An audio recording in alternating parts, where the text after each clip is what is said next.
The sun was just beginning to rise over the endless prairie, spilling gold across the rolling grasslands. The vast emptiness stretched in every direction, silent except for the faint rustle of the wind and the steady rhythm of hooves against dry earth. A lone rider moved slowly across the land, a tall cowboy in a weathered hat and fringed jacket, his shadow long and sharp in the morning light. His horse carried him with patience, the kind of steady pace of a man who had traveled countless miles through land, both harsh and beautiful.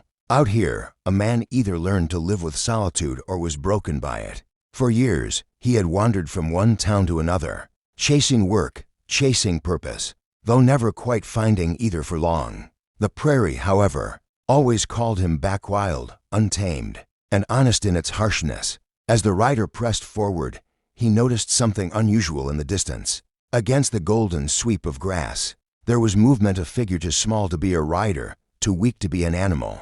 His instinct sharpened, his eyes narrowing as he guided his horse closer. With every step, the shape became clearer, a child, frail and thin, sitting near the dry remains of a small fire. The cowboy slowed, scanning the area carefully. He knew better than to trust what lay in plain sight. The plains were full of stories where one careless rider fell into a trap laid by desperate men. Still, something about the child's stillness spoke louder than caution. He dismounted, boots crunching against the brittle earth, and approached with slow, steady steps. The boy looked up weakly. His face was thin, eyes sunken with hunger, lips cracked from thirst. He wore simple buckskin clothing, torn at the edges, and his small hands clutched his stomach as though holding back the pain. The cowboy's expression softened. He reached into his saddlebag and pulled out a piece of hard bread, breaking it in half before kneeling down to the child's level. "Easy there, son," he said in a calm, steady voice. "Take it slow." The boy accepted the bread with trembling hands, biting into it as though it were the finest feast he'd ever tasted. He handed the child a canteen of water, watching as life began to flicker back into the boy's tired eyes. For the cowboy, it was a simple act of kindness, but he could not know in that moment that this small gesture would set in motion a chain of events far greater than anything he had ever faced. The child's breathing steadied after the meal, though his small frame still shook from exhaustion. The cowboy studied him quietly, wondering how such a young soul had ended up alone on this unforgiving land. The plains were no place for a child without shelter, food, or family. Something had driven him here, something more than chance. The boy tried to speak, but his words were faint, carried in a tongue the cowboy could barely understand. The cowboy didn't push him. Trust was not something built in minutes, but he could see the child's eyes soften, a spark of safety where before there had only been fear. Evening crept slowly over the horizon. The cowboy knew they couldn't stay here. Night on the prairie meant more than just darkness, it meant predators, both beast and man. He lifted the boy gently into the saddle of his horse, adjusting the reins so the child could lean against the warm hide. Then he walked alongside, leading them toward his homestead that lay several miles to the west. The journey was slow, but the cowboy didn't mind. Each step reminded him of the weight of responsibility now resting on his shoulders. He had chosen to help, and in doing so, had bound his fate to the child's. He didn't yet know who the boy belonged to, or what dangers might follow him, but something in his gut told him this was no ordinary meeting. By the time they reached the barn, night had fully claimed the prairie. Stars burned bright across the endless sky, the moon spilling pale light over the land. The cowboy lit a lantern and guided the horse inside, carefully lifting the child down and settling him onto a pile of clean hay near the warmth of the animals. His barn was sturdy, a safe shelter against the night wind, and it seemed to calm the boy at once. The cowboy brought out a blanket, tucking it gently around him. "Rest easy now," he said in a low, steady tone. For the first time that day, peace touched his face. The cowboy leaned against the stall door, watching in silence. He knew tomorrow would bring questions: who the boy was, where he came from, and what storm might be trailing in his shadow. Out here, every act of mercy carried a price, and deep down he suspected this kindness would not go unnoticed. But for now, he allowed himself a rare moment of stillness. The horses shifted quietly, the lantern flame swayed, and the night whispered through the cracks of the wooden walls. Somewhere beyond the horizon, unseen eyes might already be searching. And when dawn came, the prairie would no longer be silent. The first light of dawn crept across the horizon, painting the prairie in pale shades of silver and gold. The cowboy stirred awake inside his modest cabin, his instincts sharpened as always by years of life on the frontier. Before anything else, he checked the barn. He found the boy still wrapped in the blanket, breathing deeply, lost in peaceful sleep. Relief touched his weathered face, though unease still lingered in his chest. He saddled one of his horses and stepped outside. The morning was too quiet. The prairie usually carried its own song at sunrise: crickets, distant coyotes, the low rumble of the wind. But today, there was only stillness. He squinted across the rolling land, scanning the horizon. Something gnawed at him, a feeling that unseen eyes were already upon them. Back inside the barn, the boy stirred, sitting up with a start. His dark eyes widened as if haunted by memories of fire and fear. He was no stranger to hardship, but he had never been good at comfort. Trust was growing between them, fragile yet real. That was when he noticed a movement along the far ridge. At first just shadows, then clear shapes, riders, many of them, their horses kicking up trails of dust. His jaw tightened. This was no chance encounter. Whoever they were, they had found his land. The boy followed him to the doorway, his small figure tense, as if he recognized the silhouettes even at this distance. The cowboy placed a steady hand on his shoulder. "Stay close, son," he muttered. His eyes never left the approaching riders. Within the hour, the prairie was alive with thunder. Dozens, then scores, then hundreds of mounted warriors emerged, forming a vast circle around the barn and cabin. Their presence was overwhelming: painted faces, feathers catching the morning sun, horses stamping the ground with fierce energy. The air itself seemed to tremble beneath the weight of their arrival. He did not draw his gun.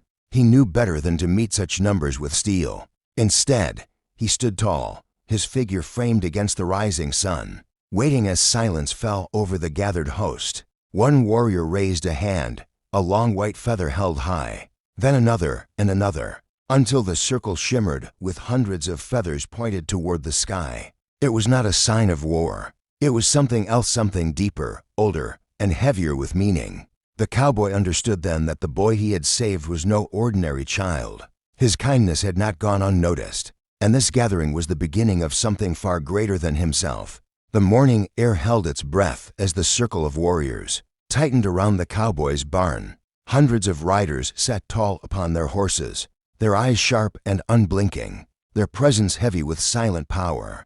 The boy stood just inside the barn doorway, clutching the blanket around his shoulders, watching with a mixture of awe and fear. The cowboy kept his hat low, his stance calm, though every muscle in his body was ready. He had seen standoffs before, but never one of this scale. He was one man, facing what seemed like an entire nation on horseback. And yet, no weapon had been raised against him. No arrow was drawn, no rifle pointed. From among them, a figure emerged. The chief rode forward slowly, his presence commanding, his horse decorated with painted symbols of strength and honor. His face was weathered, lined by years of hardship and wisdom, and his eyes held the weight of a leader who carried the voice of many. He stopped just a few yards from the cowboy and raised his feathered hand. The cowboy met his gaze, steady and respectful. He did not speak. He simply waited. The silence stretched long, broken only by the snort of horses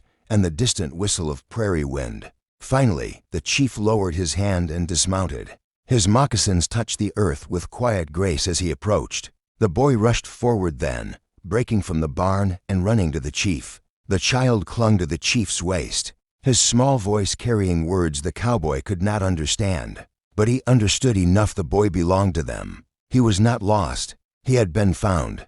The chief looked down at the boy with tenderness, before lifting his gaze back to the cowboy. Slowly, he extended his hand. It was not just a gesture of gratitude. It was an offering of respect, an acknowledgement of what had been done. The cowboy hesitated only a breath before taking it, their hands clasping in the space between them. A murmur spread through the circle of warriors. Feathers swayed in the air, the sound of hooves shifting in rhythm, as if the land itself approved of the moment. There was no hostility now, only recognition. The cowboy knew then that his simple act of kindness had carried further than he ever imagined.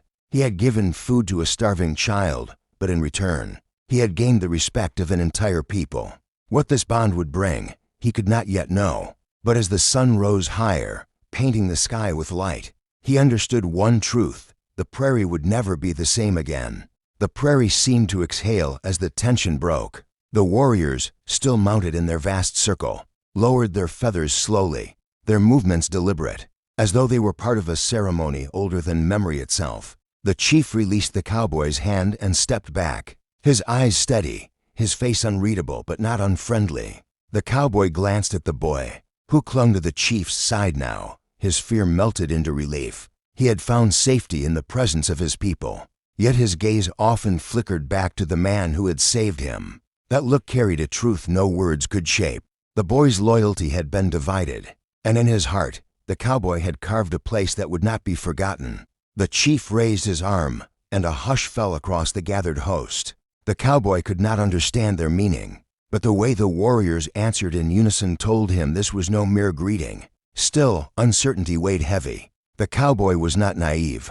He knew that bonds with nations were not formed by a single gesture. Yet in this moment, he felt the stirrings of something rare, possibility. The warriors began to shift, their horses turning as the circle opened. The chief mounted again with the boy seated before him. For a heartbeat, the cowboy wondered if they would ride away and leave him standing in the dust, a witness to a moment that would pass like smoke. But before the riders departed, the chief lifted one final feather and placed it in the cowboy's hand. It was more than a symbol, it was an invitation, a token that spoke in silence, carrying a message no language barrier could erase. You are not forgotten. The cowboy turned the feather slowly in his fingers, feeling the weight of its meaning, the sound echoing across the land like a storm rolling away. Dust swirled, sunlight caught the feathers in their hair, and soon they became shadows against the horizon once more. The prairie fell silent again, as though nothing had happened. But the cowboy knew better. Nothing on this land would ever be the same. He looked at the feather one last time before tucking it into his jacket, and though he stood alone once more on the empty plain, he carried with him the memory of hundreds of warriors, a boy's trust, and the silent promise of a chief. The prairie had chosen him for something greater, and whether he was ready or not, his story had only just begun. The cowboy remained still long after the last rider vanished into the distance.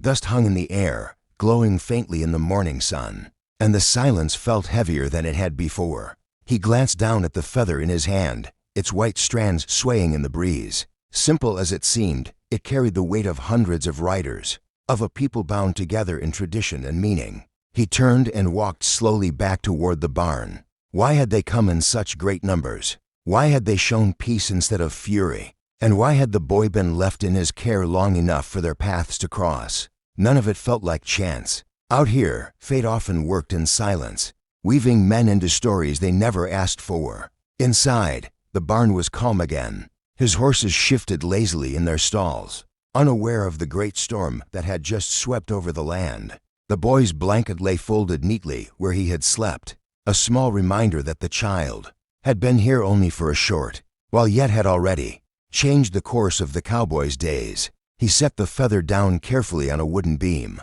as if afraid it might vanish if handled too roughly. For the first time in years, his cabin no longer felt like a place for a solitary man. It felt like a place where a story had begun.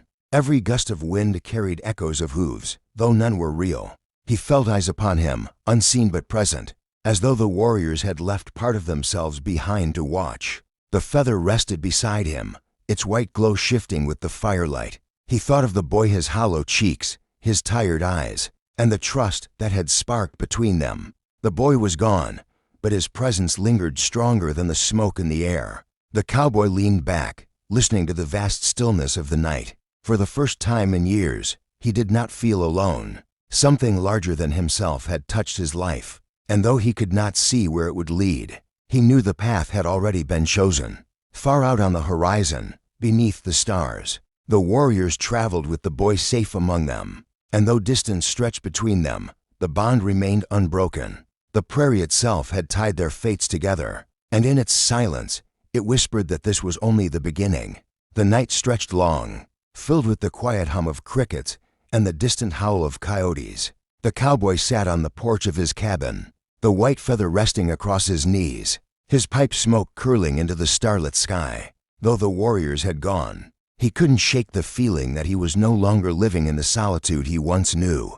The land itself felt changed, charged with an unseen presence, as if unseen eyes still lingered among the hills. He replayed the day in his mind again and again, the boy's weakness, his hunger, the sudden flood of riders, and the moment when hundreds of feathers had lifted into the air like snow, caught in the morning light. It had not been a threat, it had been a message. But what message? Was it gratitude? A warning? A bond? At last, when sleep finally took him, it was restless. He dreamed of drums echoing through the prairie, of flames painting the sky. He woke before dawn, sweat beading his brow, his hand reaching instinctively for the feather, as though to confirm it was still there. It was. With the first light of morning, he saddled his horse and rode out. He needed to move, to feel the wind on his face, to let the land speak to him in its own way. The horizon stretched endless and quiet, but there were signs if one knew where to look. Faint tracks pressed into the soil, patches of grass bent by hooves, ashes where campfires had burned the night before. The warriors had passed this way. They were not hiding their trail. They wanted him to know they had been here. Smoke rose faintly in the distance, thin streams curling into the sky. A village. The boy's people. His chest tightened. He sat for a long while, weighing his choices. He had no desire to trespass or bring suspicion upon himself. Yet curiosity tugged hard at him. What place did he hold in their eyes now? Was he merely the man who had saved a child? Or had he been drawn into something far greater? A story he could neither escape nor understand? At last, he turned his horse back toward his homestead, deciding against pressing further. For now, the feather was enough. But bridges could be fragile, and he had no wish to test the strength of this one before the time was right. The prairie had tied his fate to that child, to that people, and to a future he could neither predict nor walk away from. The cowboy exhaled slowly, his eyes fixed on the flames. So be it. The prairie had always been a land of silence, but after the gathering of the warriors, that silence carried weight. It was no longer the emptiness of solitude. It was the watchful hush of a land that had witnessed something sacred. The cowboy felt it with every step he took, every breath he drew, as though unseen eyes followed him even when the horizon looked bare. Days passed, yet the memory of that morning refused to fade. He still saw the boy's face when he closed his eyes, still heard the thunder of hooves, still felt the strength of the chief's hand in his own. The feather remained by his side, tucked into his coat by day, laid gently on the table by night. The wind carried faint echoes, sounds that might have been distant, drums or perhaps only the restless shifting of the plains. He paused, listening, every instinct sharpened. The prairie was never truly empty. Sometimes it whispered warnings, and sometimes it whispered promises. He could not yet tell which this was. When he returned to the barn, he noticed something unusual. The horses were restless, stamping and snorting, their ears flicking toward the darkening fields. Animals often sensed what men could not. He stood in the doorway, scanning the fading light. Nothing moved, but the feeling of being watched pressed on him like a shadow. What if the warriors had not left him behind at all? What if they lingered at the edges of his world, hidden in the folds of the land, waiting, watching to see what kind of man he truly was? The idea did not frighten him. If anything, it steadied him. The feather glowed faintly in the firelight, its white strands shifting with every flicker of flame. He reached out and touched it, feeling again that invisible thread tying him to the boy, to the chief, and to the hundreds who had surrounded his barn. He did not yet know what role he had been chosen to play, but he understood one thing with certainty. The prairie had given him a place in its story, and as the night deepened, with the stars burning bright above, the cowboy whispered into the silence, "Whatever comes, I'll be ready." The land did not answer, but in its stillness, it felt as though it had heard.